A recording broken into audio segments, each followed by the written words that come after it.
In 2006, retired Marine Eric Hastings visited the Naval Hospital in San Diego.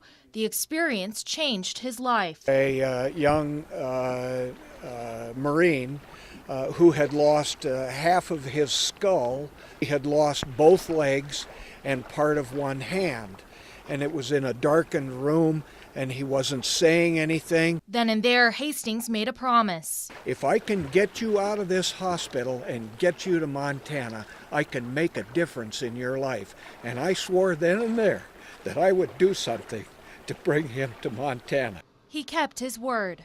It was emotionally overwhelming to see him on the river catching fish with a smile on his face. Warriors in Quiet Waters flies veterans wounded in Iraq or Afghanistan to Bozeman, outfits them, and teaches them to fly fish. There's a famous quote, and I'm not exactly sure how it goes, but basically what it says is fishing is the exact opposite of combat. Marine Eric Googe lost his right eye in an IED blast. It's very calming and relaxing, whereas in combat, you're constantly on edge. Googe and several other veterans returned to the program this year and brought their wives and girlfriends. He's everything to me. He's my best friend. Helen Riddle's husband, Scott, was a combat medic seriously wounded in 2008. Scott's injuries aren't immediately obvious, but they're severe. He tends to not want to go out very much with other people, but he'll go with me.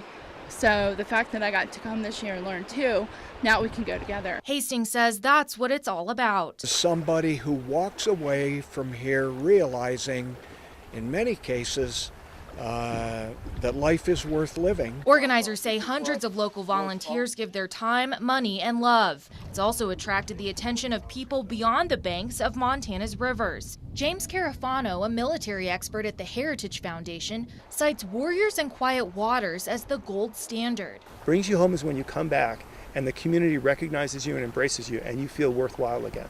And that's something you can only do on purpose. It just doesn't happen by accident. It's that purpose that keeps Hastings going. They don't ask questions, they just do it, and they get hurt in the process. And it's up to these American communities to reintegrate them back into the communities from which they came. Healing wounds on Montana's waters. On the Yellowstone River, Alissa, NBC Montana.